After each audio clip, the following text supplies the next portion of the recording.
There is a natural growth, sir, of promotions. For example, the President's pay freeze does not prevent people from being promoted based on performance. So the reality on a pay freeze is the net did not save the American taxpayers money. In fact, it didn't keep them equal. In fact, that number is actually growing, is it not, because of bonuses and step increases and other things? No. The pay freeze, sir, is a cost of living adjustment that is a definite savings. It saves over $28 billion in 5 years and $60 billion in 10 years. The reality is it will cost the taxpayers more. Taxpayers will pay more for Federal employees as a whole this year as opposed to the year before. Had the President not frozen pay, that same number would be $28 billion higher. I guess what is concerning to many of us is when the President and you, in your very first line, say, quote, President Obama has frozen annual pay adjustments for 2 years. It gives the impression that we're not going to spend more money on personnel. But the reality is we're going to spend billions and billions more because of bonuses and step increases and other things.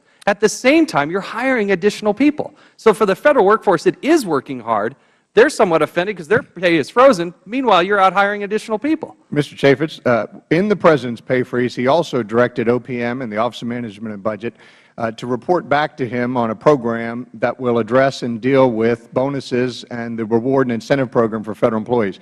The Office of Management and Budget and I will be doing that in short order, and we'll look forward to discussing that with you more. But I think you will see that those numbers will change. My understanding is in 2009, based on a letter that you gave to this committee on February 16th, said that 779,000 people in the Federal Government actually got awards, which is a combination of bonuses and other things.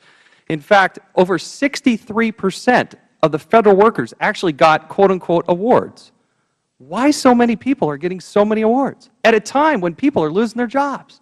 Most of those, you have to understand, with a 2.1 million size workforce, the average number in that GS of those awards is below $1,000. So this is not, these are not the Wall Street bonuses that people are used to when they think of as a bonus. These are recognizing outstanding performance. That's offensive to a lot of people. 63% of Federal workers got a bonus, got an award. And there are a lot of people out there losing their job. They have their own businesses. They don't understand when the President sends up, oh, we're going to have a pay freeze, and then you're handing out bonuses to get around it. It doesn't make sense.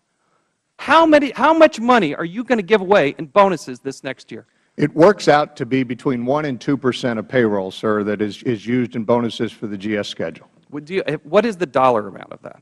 I'll have to get you the exact number for the record, sir. My understanding, according to FederalTimes.com, which put out a report on December 6th of 2010, it said that more than 3/4 of the 1.4 million general schedule employees will get at least one pay raise between 2011 and 2012. One of the things that and I will take, it's a legitimate concern to be addressed, and one of the things we can take back to this working group that we've established through the Chico Council is that a fair number? Do you dispute that number? I trust you, Mr. Chaffetz. I would presume that you're reading from a legitimate document. Mr. Chairman, I yield back.